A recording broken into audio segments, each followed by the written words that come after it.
बिस्मिल्लाहिर्रहमानिर्रहीम। सल्लल्लाहु अला हबीबी मुहम्मदिन व आलिहि व अस्हाबिहि व बारिक वसल्लम। अस्सलामु अलैकुम। कबल इसके कि मैं अपने लेक्चर का आगाज़ करूं, एक 2 मिनट दे दीजिएगा, मैं फॉर्मल गुफ्तगू कर लूं। मैं वॉइस ऑफ हेल्थ के फाउंडर की हैसियत से अपने प्रेसिडेंट और अपनी पूरी टीम की तरफ से सबसे पहले मोहतरमा डॉक्टर सबा अलवी साहबा, हमारी बहुत ही काबिल एहतराम बहन, उनका शुक्रिया अदा करता हूं कि उन्होंने हमें अपने कॉलेज के प्रेमिसेस में लेक्चर के लिए इजाज़त दी। और न सिर्फ इजाज़त दी बल्कि जितने इंतज़ामात हैं इनका सेहरा भी उन्हीं के सर जाता है, उनकी पूरी टीम के सर जाता है। तो मैं बेहद शुक्रिया अदा करता हूँ शुरू में ही, और उसके बाद अब अपनी बात को शुरू करता हूँ। आप सब जानते ही हैं कि मेरा जो आज टॉपिक दिया गया है वो है पाइल्स एंड होम्योपैथी। पहले समझते हैं कि पाइल्स खुद क्या है और फिर समझते हैं कि होम्योपैथिक में हम इससे क्या काम ले सकते हैं, इसके लिए क्या चीज़ें बेहतर हो सकती हैं। शुरू में ही जैसे कि कायदे होम्योपैथी ने कहा कि वॉइस ऑफ हेल्थ की जो अपनी ख्वाहिश थी वो ये थी कि जो रिवायतीपन है होम्योपैथी के अंदर वो चलता रहे, जैसे चलता रहे या जैसे चल रहा है, लेकिन उसको मॉडर्नाइज भी करना है। और मॉडर्नाइज से मतलब यहाँ ये लिया जा रहा है कि हमने अब सिर्फ सिम्टोलॉजी बेस नहीं करना है, बल्कि पैथोलॉजिकल जो रिपोर्ट्स हैं हमारी, उनकी बेस पर भी डायग्नोज सीखना है। और यकीनन पैथोलॉजिकल बेस पर जब आप डायग्नोज सीखेंगे तो आपको पहले से भी ज़्यादा और मज़ा आएगा।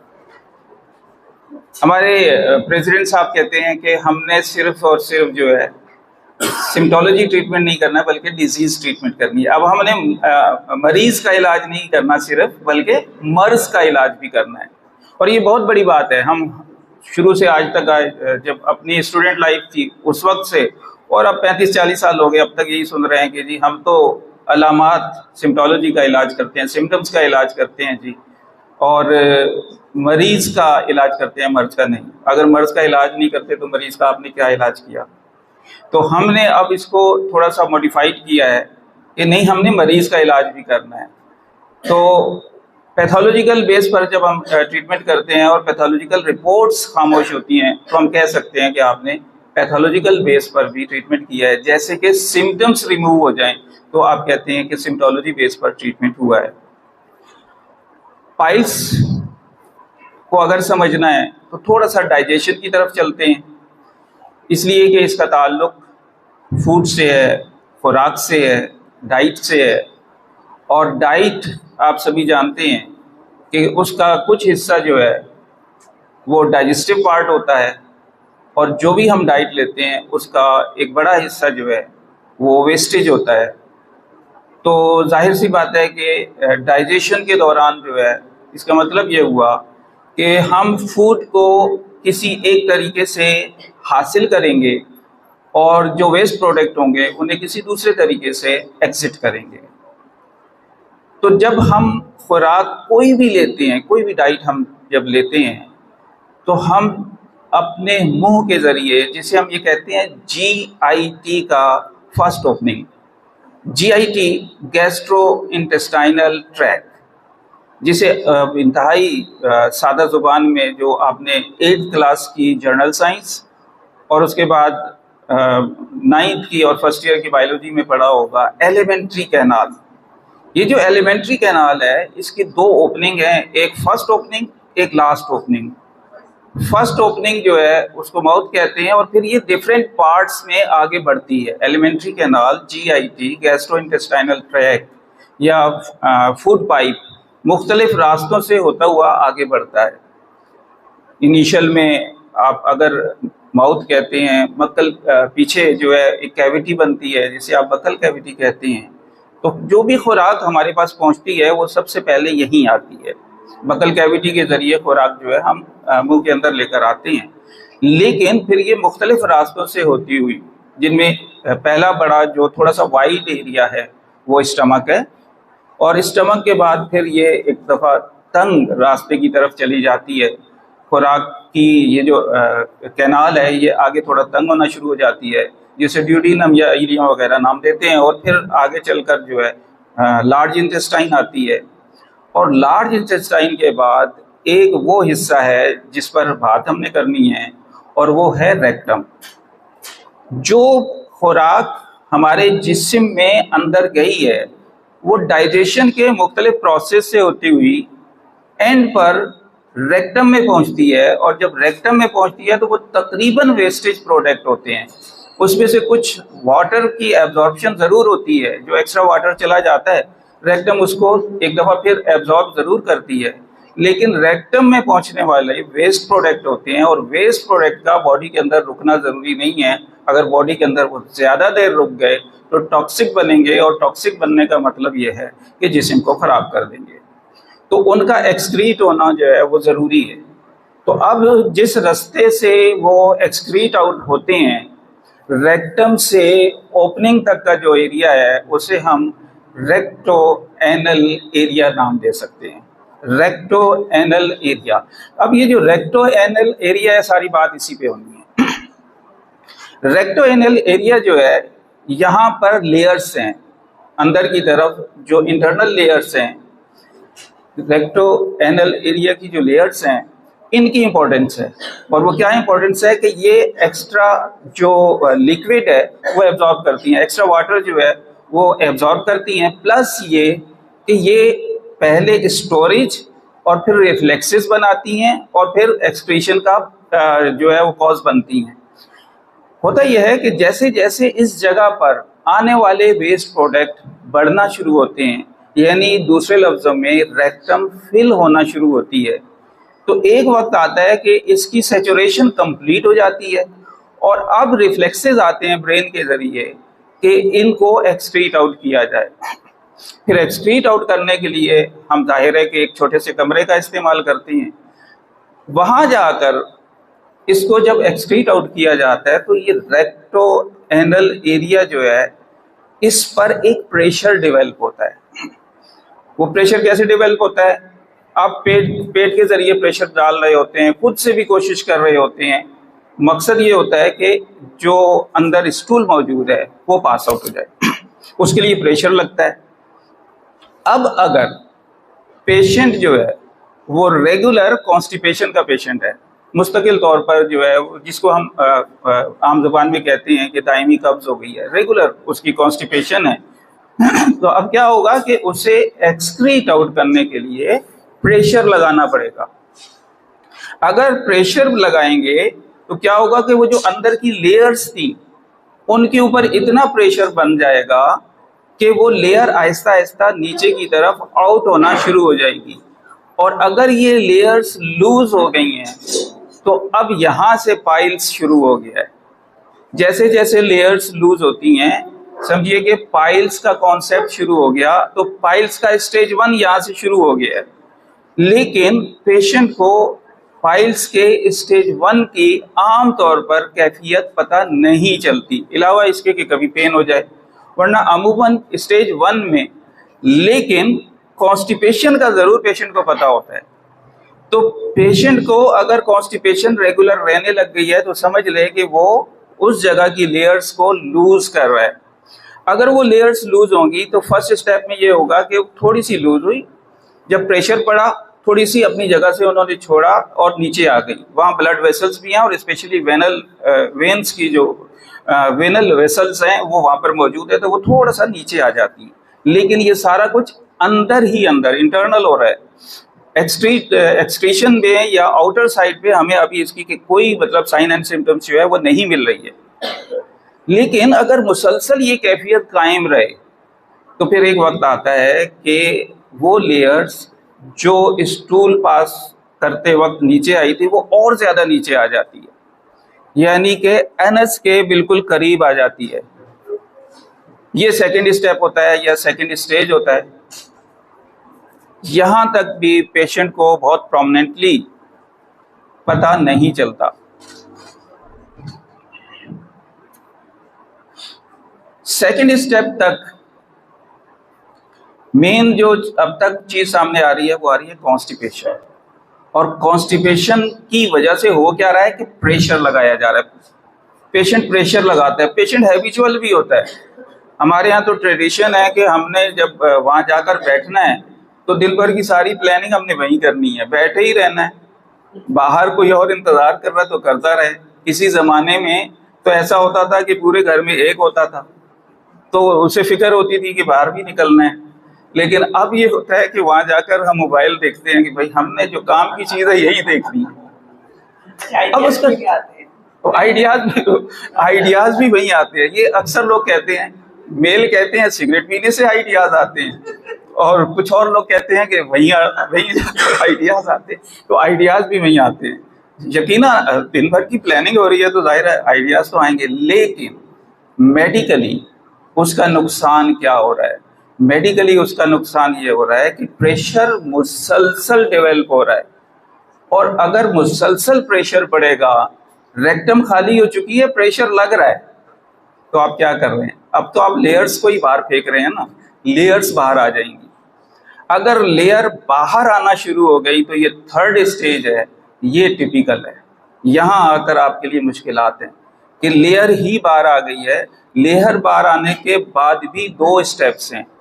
एक तो सूरत ये है कि जिस वक्त बैठे हुए थे लेयर बाहर आ गई, आउट हो गई, लेकिन जब उठे तो लेयर वापस चली गई, या कुछ लम्हे बाद, कुछ देर बाद वापस चली गई।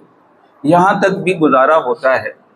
लेकिन अगर इस काम को इतना बढ़ा लिया कि हम तो उठ गए हैं, वो नहीं उठ रही, तो ये एक इंतहाई टिपिकल कैफियत है। और यहाँ आकर हम बहरहाल सर्जरी की तरफ बढ़ते हैं कि यहाँ आकर सर्जरी इन्वॉल्व हो जाती है। और आप पर ये बॉन्डिंग नहीं है कि आपने लाजमी दवा से ही ठीक करना है, आपने पेशेंट ठीक करना है। और पेशेंट को ठीक करने के लिए जो अवेलेबिलिटी है उस सबको अवेल करना है। तो चूंकि अब लेयर वापस ही नहीं जा रही, सेप्टम जो है वो वापस ही नहीं जा रहा, तो अब आप जो है उसको सर्जरी के लिए रिकॉग्नाइज कर सकते हैं। ये सारी जो पाइल्स की कैफियत थी ये इंटरनल थी। लेकिन एक ये है दूसरी सूरत कि एक्सटर्नली पाइल्स जो है फॉर्म हो जाता है। वो जो आउटर है हमारा, वहां पर आउटसाइड पे भी जो है कुछ ना कुछ ओवर ग्रोथ हो जाती हैं, जिन्हें हम बिल्कुल आम जुबान में जो है वो नाम देते हैं कि जी वहां पर वार्ड्स बन गए हैं, एनल वार्ड्स बन गए हैं, मस्से बन गए हैं, जी मोके बन गए, मुख्तलिफ नाम रखे जाते हैं, बात एक ही है। तो ये जो मस्से बनते हैं या वार्ड्स जो बन जाते हैं ये आउटर साइड पे बनते हैं। देखिए आउटर साइड पे अगर स्टार्टिंग फेज में बने हैं, अभी बनना शुरू हुए हैं, तो ट्रीटमेंट बिल्कुल सिंपल है, बहुत आसानी के साथ आप कवर कर सकते हैं। एक से ज्यादा मस्से हो गए हैं, 2 से 3 तक, आमतौर पर 3 बहुत जल्दी जल्दी बन जाते हैं, शुरू में ही बन जाते हैं अगर केयर ना की जाए, तो फिर भी ट्रीटमेंट जो है वो आसान है। लेकिन अगर वहाँ बंच बना दिया गया है तो अब फिर यहाँ पर आकर जो है आपके लिए मुश्किलात हैं कि अब इसे सिर्फ मेडिसिन से कवर करना आसान नहीं है। लेकिन आउटर पाइल्स जो होती है, आउटसाइड दी एनस जो वार्ड्स बनते हैं, बहरहाल उसका होम्योपैथिक में क्योर ट्रीटमेंट जो है वो मौजूद है विदाउट सर्जरी। अब होता क्या है? होता यह है कि बाज़ औक़ात तो सिर्फ ये लेयर्स बाहर आती हैं, और बाज़ औक़ात ये होता है कि ब्लीड कर जाती हैं, ब्लीडिंग शुरू हो जाती है। अच्छा, वहाँ चूँकि जो वेन्स हैं वो उनकी तादाद ज़्यादा है, यानी उस लेयर पे वेन्स की तादाद जो है वो ज़्यादा है, तो ब्लीडिंग भी आमतौर पर वेनस ब्लीडिंग होती है। लेकिन कभी कभी ऐसा भी होता है कि आर्टीरियल जो हेमरेज है वो भी शुरू हो जाती है। अब सवाल ये पैदा होता है कि हमें कैसे पता चले कि ये हेमरेज जो है वो आर्टीरियल है या वेनस है? तो बात यह है कि अगर तो ब्लीडिंग जो आ रही है, ब्लड जो आ रहा है, ब्लीडिंग जो हो रही है वो शाइनी है, तो आप इसे आर्टीरियल समझेंगे। शाइनी ब्लड आ रहा है, चमकदार ब्लड आ रहा है, बहुत प्रेशर से आ रहा है, रोकना चाह रहे हैं अभी तो नहीं रुक रहा। लेकिन जो वेनस का ब्लड होता है, वेन्स का जो ब्लड होता है वो ब्लैकिश होता है, थोड़ा डार्क होता है, बस यही पहचान आप आसानी से जो है वो कर सकते हैं। अब अगर ट्रीटमेंट पे बात आ जाती है कि साहब ट्रीटमेंट क्या हो सकता है, तो देखिए अगर तो ब्लीडिंग बहुत ज़्यादा हो रही है, पेशेंट आपके पास इमरजेंसी में आ रहा है, तो आपने पहले उसकी इमरजेंसी को कवर करना है। और इमरजेंसी क्या है? ब्लड लॉस हो रहा है, और ब्लड क्या है? लाइफ है। ब्लड के लॉस होने का मतलब यह है कि लाइफ लॉस हो रही है। तो आपको सब काम छोड़कर पहला काम जो करना है वो उसकी ब्लीडिंग को रोकना है। अब यहाँ आप पर रूल्स एंड रेगुलेशन जो फिलॉसफी हमें देती है उसकी पाबंदी नहीं है। आपके सामने इस वक्त पेशेंट की इमरजेंसी कंडीशन है, आपने इमरजेंसी से निकालना है। अब अगर वो ब्लीडिंग शाइनी ब्लीडिंग है, बहुत चमकदार किस्म का खून आ रहा है, बहुत ब्राइट किस्म का, ब्राइट कलर में खून आ रहा है, तो आप जो दवा देंगे वो दवा है मिलीफोलियम। मिलीफोलियम यहाँ पर जो मैं रूल्स के खिलाफ की बात की थी तो वो इसलिए की थी कि मिलीफोलियम आपने 30, 200 क्यू या 6 या इसमें नहीं देनी है भाई, डायरेक्ट 1 ml देनी है। मिलीफोलियम जो है वो डायरेक्ट 1 ml में देनी है, एक बात। दूसरी बात यह है कि इसको जल्दी जल्दी रिपीट करना है, यानी पहले 3 डोज तो आप आधे आधे घंटे से दे दें, बगैर डरे दें।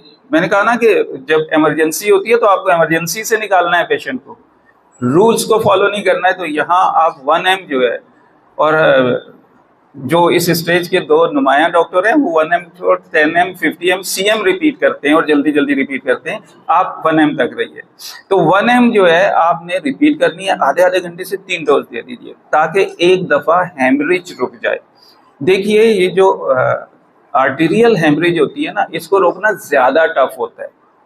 वेन्स के हेमरेज को रोकना फिर आसान है, लेकिन आर्टरीज की हेमरेज को रोकना जो है वो मुश्किल होता है। इंजेक्शन जो लगता है वो आर्टरीज में नहीं लगता है, इंट्रावेनस जो लगते हैं वो लफ्ज आपको बता रहा है वेन में लगता है। वजह क्या है? वजह ये है कि कुछ ब्लड वेसल्स वो हैं जो हार्ट से निकलकर बॉडी की तरफ जा रही हैं, यानी हार्ट उनके अंदर ब्लड पंप कर रहा है। जब ब्लड पंप हो रहा है तो उसके प्रेशर का क्या आलम होगा। लेकिन दूसरी जो ब्लड वेसल्स हैं वो हैं जब हार्ट की तरफ ब्लड जा रहा है, यानी हार्ट जो है वो ओपन हो रहा है, रेस्टिंग फेज में हो रहा है, डायलेट हो रहा है, तो अब ब्लड उसकी तरफ जा रहा है। तो वेन्स के जरिए ब्लड पहले हार्ट में पहुंचता है, और आर्टरीज का मामला यह है कि हार्ट से उन आर्टरीज के अंदर जो है ब्लड पंप हो रहा होता है। इस वजह से उसका प्रेशर ज्यादा होता है, लिहाजा वो अगर हेमरेज हो जाए तो उसको रोकना बहुत मुश्किल हो जाता है। इसलिए आपने हाई डोज को जल्दी जल्दी रिपीट करना है ताकि एक दफा ब्लड जो है वो अपनी पोजीशन पर आ जाए, यानी रुक जाए। लेकिन अगर तो ब्लीडिंग जो है वो ब्लैकिश कलर की है या दूसरे लफ्जों में डार्क कलर की है, यानी वेन्स से ब्लड आ रहा है, तो हेमामिलेस बिल्कुल सादी सी दवा है, बहुत आसान दवा है। हेमामिलेस आप किसी भी पोटेंसी में दे दें, हर पोटेंसी यानी मदर टीचर भी काम करती है और 30-200 भी काम करती हैं। तो हेमामिलेस पे आप पर पाबंदी नहीं है, हेमामिलेस आप जिस भी पोटेंसी में दें, और उसे वक्फे वक्फे से, यानी जैसे एक सीक्वेंस होता है हमारा TDS, हम थ्राइस अ डे दे देते हैं, तो आप दिन में 3 दफ़ा जो है अपने पेशेंट को ये दवा जो है वो दे दें, पेशेंट कवर होना जो है वो शुरू हो जाता है। जहाँ तक बात है वार्ड्स की, कि अब हमने वहाँ के वार्ड्स भी तो रिमूव करने हैं। बहुत सादी सी दवा कॉमन है, हर बच्चे को उसका नाम आता है, और वो पीछे से नाम आ भी गया है, और वो है थूजा। वार्ड्स के नाम पर थूजा आप दें, रिजल्ट्स मिलते हैं, लेकिन सिर्फ थूजा ही नहीं है, और बहुत सारी दवाएं हैं, लेकिन थूजा एक कॉमन मेडिसिन है जो आप वहाँ अप्लाई करें तो उससे जो है वो वार्ड्स जो है वो आहिस्ता आहिस्ता रिमूव होते हैं। पाइल्स, चाहे वो हेमोराइड की शक्ल में हो, यानी कि हेमरेज हो रहा है, या के बगैर हेमरेज के, जिसको हम आम जुबान में जो है वो आम बवासीर का नाम दे देते हैं या बादी बवासीर का नाम दे देते हैं, तो बवासीर की दोनों में से कोई भी किस्म हो, किताबें हमें जो कहती है ना, बुक्स में एक फार्मूला दिया गया है और वाकई वो कामयाब भी है, और वो ये है कि आप रात के वक्त नक्स दे दें और सुबह के वक्त सल्फर दे दें। मैं इसमें थोड़ी सी मॉडिफिकेशन करूंगा। आमतौर पर बुक्स ये कहती हैं कि आपने सुबह जो सल्फर देनी है वो एम्प्टी एब्डोमेन देनी है, खाली पेट देनी है, बिफोर ब्रेकफास्ट देनी है। ऐसा नहीं है, नाश्ते के 1 घंटे बाद सल्फर का रिजल्ट कमाल का रिजल्ट मिलता है। लिहाजा आप नाश्ते के 1 घंटे बाद दें और सेफ हो जाएंगे आप। सल्फर एंटीसोरिक ऐसी मेडिसिन है जो डीप एक्टिंग है, यानी कि बहुत गहरा असर करती है, बहुत तेज असर करती है, बहुत सारी चीज़ों को ओपन करती है, बहुत सारे डिजीज को ओपन करती है। तो सल्फर आप दें, लेकिन अगर नाश्ते के बाद देते हैं बड़ा सेफ साइड हो जाएंगे, लेकिन निहारमू दे सकते हैं। बहरहाल बहुत अच्छे रिजल्ट मिलते हैं सल्फर के अगर आप इसे जो है वो नाश्ते के 1 घंटे बाद दें। और इसी तरीके से नक्स रात में दी जाती है। अब आपके जहनों में कभी ये सवाल आया कि भाई नक्स रात को ही क्यों दी जाती है, सल्फर सुबह ही क्यों दी जाती है? दवाएं तो हम जिस वक्त देना चाहते हैं उस वक्त दें, जब देना चाहें दे सकते हैं।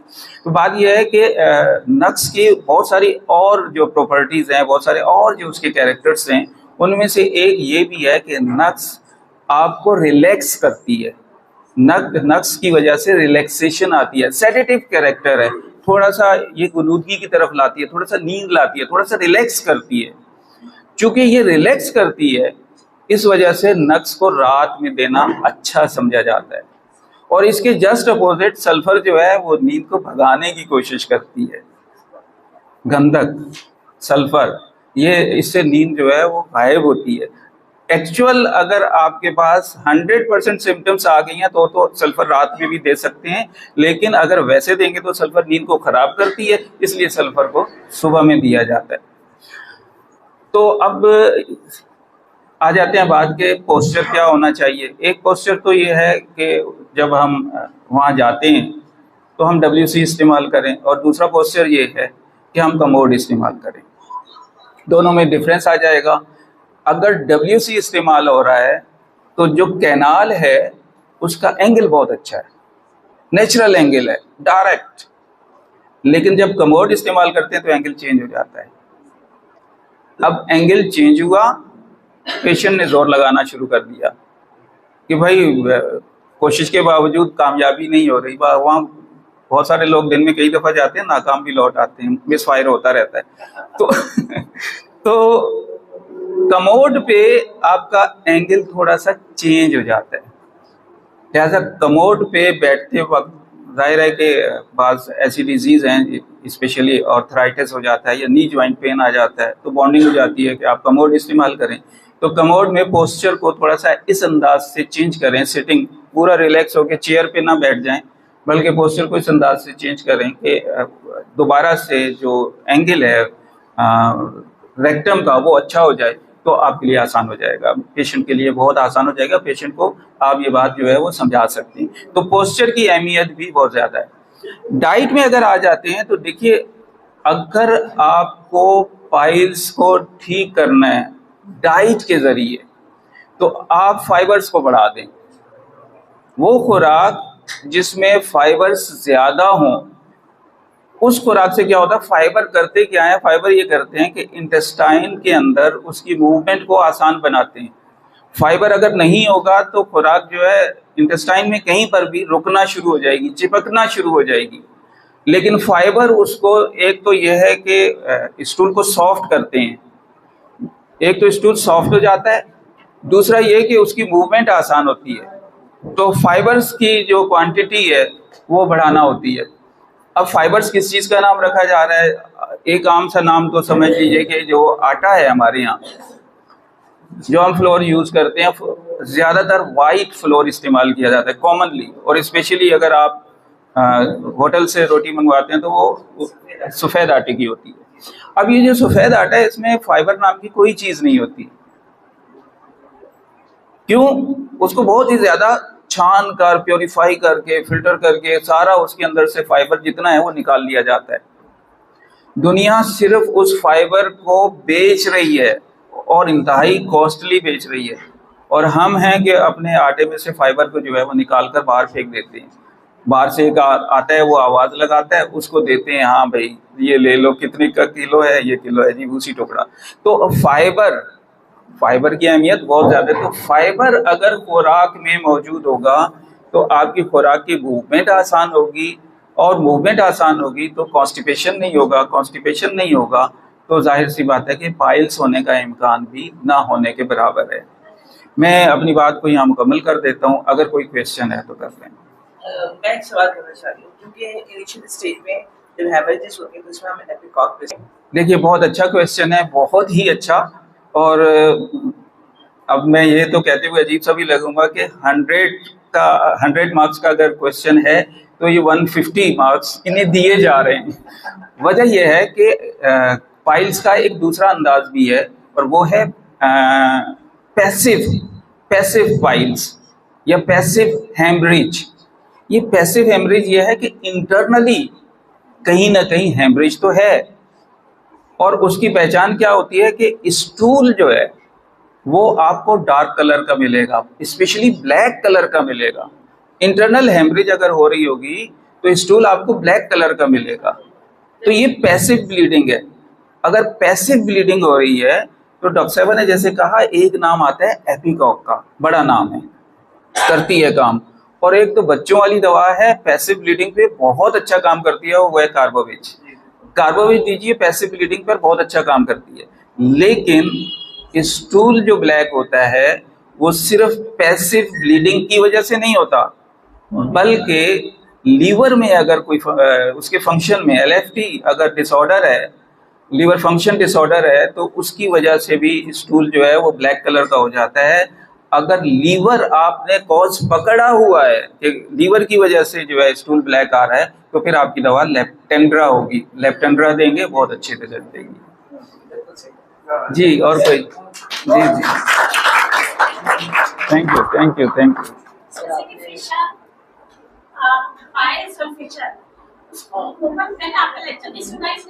अच्छा, पाइल्स जो है ना, देखिए कॉमनली अगर एक से ज्यादा दफा जाना पड़ता है, बार बार जाना पड़ता है, कुछ लोग उसको भी पाइल्स नाम देते हैं। और ब्लीडिंग हो रही है तो भी पाइल्स का नाम देते हैं, ब्लीडिंग नहीं हो रही तो भी पाइल्स का नाम देते हैं। अगर वहाँ जस्ट इचिंग है, एनस में जस्ट इचिंग है, वो भी पाइल्स की एक किस्म है। लेकिन एक और कंडीशन भी है, और वो ये है कि वहाँ कट्स बन जाते हैं। अगर कट्स बन गए हैं, फिशर बन गए हैं, कट्स आ गए हैं, तो अब दवाएं आपकी ये जो रूटीन की है ये नहीं, वहाँ पर पेओनिया बहुत अच्छा काम करेगी।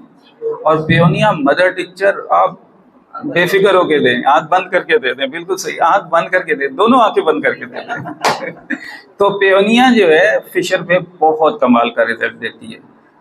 कभी मौका मिला ना, कभी मौका मिला तो आपको मैं होम्योपैथी एक दूसरे अंदाज से समझाऊंगा कि अगर न्यूरोलॉजिकल प्रॉब्लम्स के साथ कुछ कंप्लेन है तो हमारा ट्रीटमेंट क्या है, अगर जो है मस्कुलर प्रॉब्लम्स के साथ कोई प्रॉब्लम है, कोई डिजीज़ है, तो हमारा ट्रीटमेंट होम्योपैथिक में क्या है, और इसी तरीके से अगर जो है ग्लैंड्स डिस्टर्ब हैं तो फिर हमारा ट्रीटमेंट क्या है। मौका मिला तो ये चीज़ जब आपको समझाऊंगा तो आपकी उंगलियों के ऊपर दवाएं होंगी। तो डॉक्टर साहब कुछ पूछना चाहते हैं? और चेकअप ना करने की वजह से सही डायग्नोसिस हम नहीं कर पाते हैं। अब अगर फ्यूचर में हम सही डायग्नोसिस कर सकेंगे। अच्छा डॉक्टर साहब ने, देखिए हमारी बहुत ही सीनियर बहन है डॉक्टर आकला जी, इन्होंने एक निशानदेही की है कि पाइल्स में और स्पेशली जब वहाँ पर फिशर आता है तो फिशर के बाद वहाँ एक ओवरग्रोथ आती है, फिशर हील अप होने के बाद, और अब तक उसे पाइल ही समझा जाता है और पाइल समझ के ट्रीटमेंट दिया जा रहा है। और कमज़ोरी उन्होंने ये बताई कि हमारे जो डॉक्टर्स होते हैं वो चेक नहीं करते। अच्छा, जो लेडी पेशेंट होती हैं ना, वो तो चेक कराने में खुश होती हैं, इजीली चेक कराती हैं, और करना चाहिए। ये आपकी मेडिकल जो रिस्पॉन्सिबिलिटी है कि आप फिजिकल एग्जामिन करें। जब तक आप नहीं करेंगे आपको समझ में नहीं आएगा। तो वहाँ अगर ऐसी ओवर ग्रोथ है जिसका ताल्लुक फिशर से है, प्रीवियस फिशर था, अब वहाँ ओवर ग्रोथ है, तो यहाँ सिर्फ सिंगल रेमेडी है, और वो है एनागेलिस, और कोई दवा नहीं है। एनागेलिस ठीक करेगी। आपको भी तो पता होना चाहिए कि ये जो रिपोर्ट आई है, इस रिपोर्ट की बेस पर हमारी दवा क्या बनती है, पैथोलॉजिकल रिपोर्ट की बेस पर हमारी दवा क्या बनती है।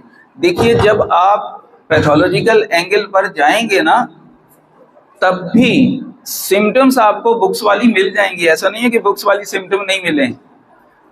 हम एक मेथड यूज करते हैं, वो कहलाता है रेडिस्थीसिया। अच्छा, रेडिस्थीसिया में क्या है कि पेंडुलम के जरिए डायग्नोज किया जाता है। अच्छा, पेंडुलम के जरिए डायग्नोसिस क्या होता है कि दवा सामने आ जाती है। दवा सामने आई तो हमने जब बाहर जाकर पेशेंट से कहा अच्छा आपके अंदर ये भी होता है, वो कहता है होता है। तो बात यह है कि अगर आप पैथोलॉजिकल एंगल पर भी देंगे तब भी सिम्टम्स उसमें वही होंगी, लेकिन आपको पैथोलॉजिकल एंगल पे दवा भी पता होनी चाहिए, नॉलेज भी पता होनी चाहिए। ठीक है, और कोई क्वेश्चन जी? जल्दी जल्दी, क्योंकि अच्छा जी जी। आपने जैसे ये बताया कि जो लेयर्स होती है वो लूजन अप हो जाती है, ज्यादा टाइटन अप हो जाती है, बहुत ज्यादा अच्छा अच्छा अच्छा, हार्डनेस है। ये देखिए एक और बहुत ही अच्छा सवाल आया। अगर देखिए एक और बहुत अच्छा सवाल आया, और वो ये है कि खुद एनएस जो है वो तो ब्लॉक हो जाती है। देखिए हमारे यहाँ कॉमनली ये समझा जाता है कि बस अगर स्टूल पास आउट नहीं हो रहा तो कॉन्स्टिपेशन है, लेकिन उसके पीछे कॉज को नहीं देखा जाता।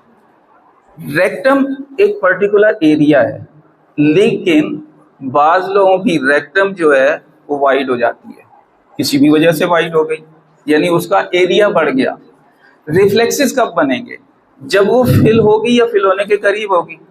अब पेशेंट जो है वो इस खुशफहमी में है कि मेरा भी जो रेक्टम है वो एक ही दिन में भर जाएगा। तो भाई आपने तो रेक्टम को जो है वो पता नहीं कुछ और बना लिया है, तो उसको फिल होने में टाइम लगेगा। जब वो फिल होगा तब रिफ्लेक्सेस आएंगे, तभी स्टूल पास आउट होगा। अगर वो डायलेट हो गई है तो फिर आपकी दवाएं भी चेंज हो जाएंगी। अगर रेक्टम डायलेट हो गई है और कॉन्स्टिपेशन का सबब बन रही है तो यहाँ आपकी दवा कैलफ्लोर है, कैलफ्लोर के जरिए आप उसे कंट्रोल करेंगे। दूसरी सूरत ये होती है कि जो रेक्टम है वो कॉन्ट्रैक्ट हो जाती है। जब ऊपर से प्रेशर आ रहा है तो वो कंट्रैक्शन जो है उसकी डायलेट नहीं होती, यानी उस प्रेशर में इतनी जान नहीं होती कि वो डायलेट हो।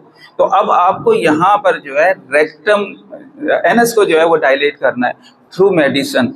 रेक्टम को डायलेट करना चाहते हैं, फिर एक दफ़ा जो है कैलफ्लोर आपको बहुत अच्छा हेल्प करती है, लेकिन और अच्छा जो हेल्प करती है वो है सलेशिया।